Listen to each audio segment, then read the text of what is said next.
Khalil Gibran, Sayap Cinta Sang Nabi. Sayap Cinta Sang Nabi.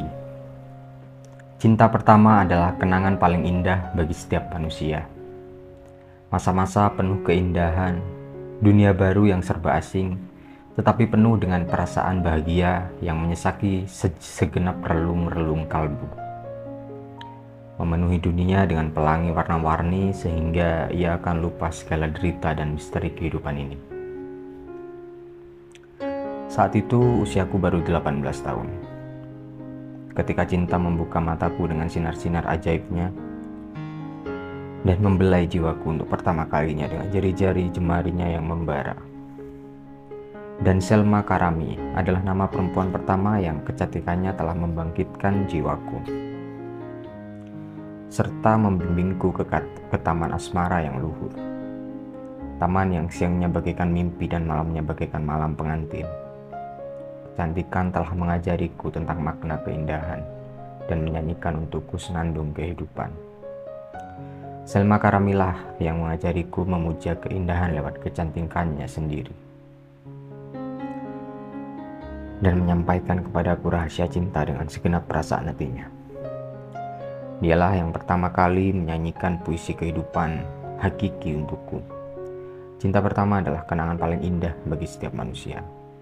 Masa-masa penuh keindahan, dunia baru yang serba asing, tapi penuh dengan perasaan bahagia yang menyesaki segenap relung-relung kalbu.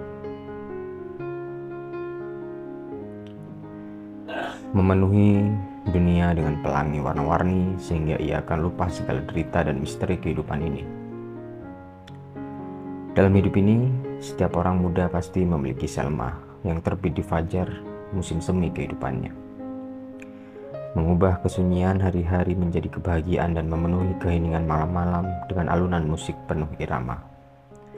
Aku hanyut tenggelam ke dasar relung jiwaku, sementara pikiranku mengembara terbang melintasi cakrawala terjauh dari khayalan, berusaha memahami makna semesta alam serta firman kitab-kitab Tuhan. Aku adalah Adam yang termenung, menatap keindahan surga yang lengang dan sunyi, dan melihat Hawa yang muncul tiba-tiba seperti bulan mengintip dari balik bukit. Selma adalah Hawa dari jantung jiwaku, yang menyingkapkan tabir segala rahasia dan berbagai keajaiban, serta membuat aku memahami makna kehidupan. Hawa yang pertama membimbing Adam keluar dari surga atas kemauannya sendiri, sementara Selma telah menuntun aku masuk dengan rela ke dalam surga cinta murni dan kebenaran dengan kemanisan dan cinta kasihnya. Namun apa yang terjadi pada Adam, terjadi pula padaku. Pedang membara yang mengusir Adam dari surga adalah pedang yang mengancamku dengan ujungnya yang berkilauan, memaksaku menjauhi surga cintaku tanpa pengingkaran atas segala macam perintah, atau tanpa merasakan nikmatnya buah pohon terlarang. Kini tahun-tahun telah berlalu, tak ada yang tersisa dari impian indah itu. Bahkan segala keindahan itu telah menjelma kenangan menyakitkan yang menghantui hari-hariku, bagaikan sayap-sayap goib yang berterbangan di sekelilingku. Ia mengibaskan angin kesedihan ke dalam hatiku dan membuat pelupukku selalu penuh air mata. Selma yang cantik, kekasihku, kini telah tiada, dan tak ada lagi kenangan yang tersisa selain hati yang patah dan sebuah makam yang dikelilingi oleh pohon-pohon cemara. Makam itu dan hati inilah yang masih tersisa. Keduanya menjadi saksi tentang Selmaku. Keheningan yang selalu menemani pusara itu tak pernah mampu menyingkapkan rahasia kematian yang abadi di sisi Tuhan. Memberisik dahan-dahan yang akar-akarnya membelai jasad yang ada dalam dingin dekapan gelap juga tak akan sanggup mengisahkan segala misteri liang lahat. Tapi rintihan pilu tangisan hatiku seakan menjadi saksi lukisan kisah berbingkai cinta, keindahan, dan kematian pada orang-orang yang hidup. Wahai sahabat-sahabat mudaku yang tersebar di seluruh kota Beirut, seandainya kalian melewati pemakaman dekat hutan cemara itu, masuklah diam-diam dan berjalanlah pelan-pelan, sehingga langkah-langkah kakimu yang perkasa tidak mengganggu tidur orang yang mati. Dan berhentilah sejenak dekat pusara Selma.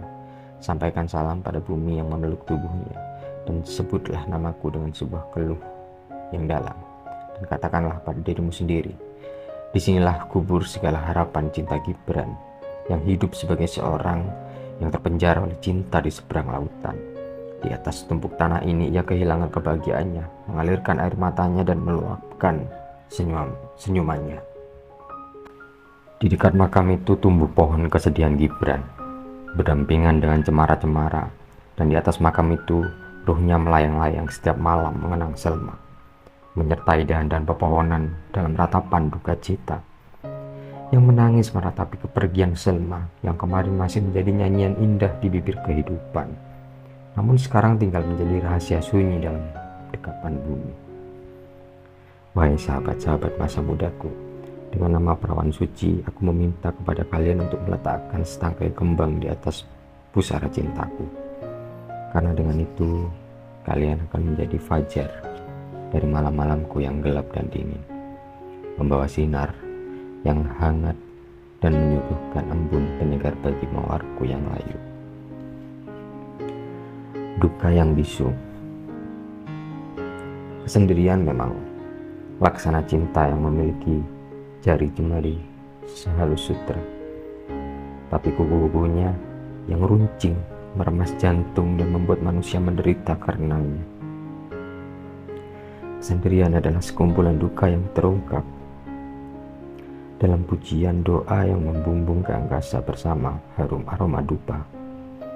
Wahai saudara-saudaraku, kalian tentu masih ingat dengan lekat masa remaja kalian yang penuh dengan kesenangan, dan kalian pasti akan merasa sayang karena segala keindahan itu kini telah berlalu. Sedangkan aku mengenang serangkaian masa remajaku seperti seorang tahanan yang mengingat-ingat kembali buih-buih terali besi serta membelenggu belenggu di penjara. Kalian berbicara tentang tahun antara masa kanak-kanak dan masa remaja sebagai masa keemasan yang bebas dari segala kesedihan dan segala aturan. Namun aku mencatat masa itu sebagai duka yang bisu, malam-malam yang gelap, gulita tanpa sinar rembulan pengetahuan ataupun kedap-kedip bintang kebijaksanaan.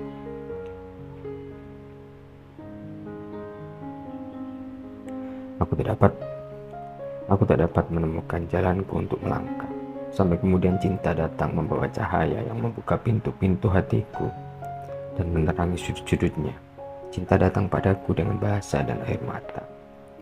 Wahai saudara-saudaraku, kalian tentu mengenang teman-teman yang bertaburan bunga anggrek yang indah warna-warni sebagai tempat permainan, dan sudut-sudut jalanan yang menjadi saksi perjumpaan dan mendengar segala bisikan kalian yang tanpa dosa. Aku pun mengenang tempat yang indah. Tempat yang indah itu di hamparan pegunungan Lebanon Utara. Setiap kali ku pejamkan mataku, tampak lembah yang membentang penuh keajaiban, dan tergambar gunung-gunung yang berdiri gagah berjubah putih salju menjulang menggapai angkasa biru. Ketika ku tutup telingaku dari kebisingan kota, terdengar gemercik anak-anak sungai dan denting dahan-dahan beradu. Segenap keindahan yang kuceritakan ini adalah keindahan yang kurindukan dengan penuh damba seperti kerinduan seorang bayi pada kehangatan dekap kasih ibunya. Keindahan itu telah membuat jiwaku luka, terpenjara ke dalam kegelapan masa remaja. Laksana seekor burung Raja Wali yang merana dalam kurungan sangkarnya ketika terlihat burung-burung lain terbang bebas di angkasa yang membentang luas. Lembah ngarai dan bukit-bukit itu telah membakar khayalku, dan kenangan-kenangan pahit menaburkan jaring-jaring keputusasaan di serambi hatiku. Setiap kali aku pergi ke lembah itu, aku selalu pulang dengan perasaan penuh kecewa, tanpa pernah ku mengerti apa sebabnya. Setiap kali ku pandang langit kelabu, hatiku menjadi pilu. Dan bila ku dengar burung-burung bersenandung bersama musim semi, ada kesedihan yang menyayat hati, meski maknanya tetap belum aku mengerti. Kata orang, ketidaktahuan membuat manusia merasa hampa, dan kehampaan itu akan membuatnya kosong hati. Yang demikian barangkali benar bagi mereka yang terlahir sebagai mayat, dan hidup sebagai seonggok jasad kaku di atas permukaan tanah. Namun, jiwa-jiwa yang peka, yang terlalu banyak merasa dan sedikit mengerti, adalah makhluk paling sial yang hidup di bawah sinar matahari ini, karena dirinya tercapik-capik oleh dua kekuatan. Kekuatan pertama mengangkatnya dan menunjukkan pada keindahan wujud lewat awan mimpi-mimpi, yang kedua mengikatnya di bumi dan menaburkan debu ke dalam matanya serta membelenggunya dengan ketakutan-ketakutan dan kegelapan-kegelapan. Kesendirian memang laksana cinta yang memiliki jari jemari sehalus sutra, tapi kuku-kukunya yang runcing meremas jantung dan membuat manusia menderita karena duka. Kesendirian adalah sekumpulan duka yang terangkup dalam pujian doa yang membumbung ke angkasa bersama harum aroma dupa. Jiwa anak manusia yang berulang kali tertimpa bencana adalah sekuntum bunga bakung putih yang baru mekar dan gemetar dalam hembusan angin.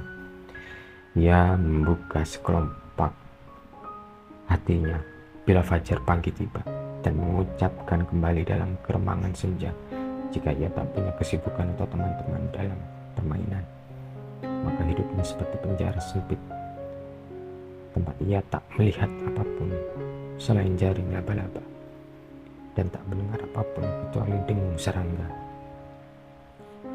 Kedukaan yang telah mewarnai masa mudaku bukan karena aku tak punya hiburan atau kekurangan teman dalam permainan, karena pada kenyataannya semua itu telah kumiliki. Kedukaan itu ada karena rasa sakit dalam hatiku yang membuat aku mencintai kesederhanaan.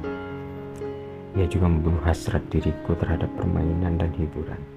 Ia pula lah yang mematahkan sayap-sayap keremajaan dari panggungku dan membuatku seperti kolam air antara gunung-gunung yang tenang, dan memantulkan bayangan-bayangan hantu dan warna-warni awan serta pepohonan.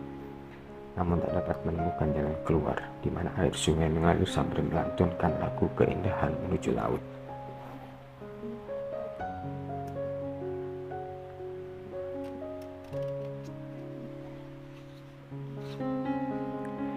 Begitulah liku-liku kehidupanku sebelum aku mencapai umur 18 tahun. Tahun itu seumpama sebuah puncak pegunungan dalam hidupku yang menyembulkan pengetahuan dalam diriku dan membuatku memahami perubahan-perubahan manusia.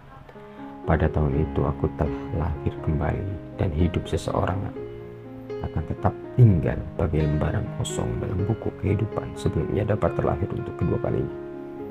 Aku menyaksikan malaikat di surga memandangku lewat sepasang mata seorang perempuan cantik. Aku juga melihat setan-setan neraka yang memberontak dalam hati seorang laki-laki durjana.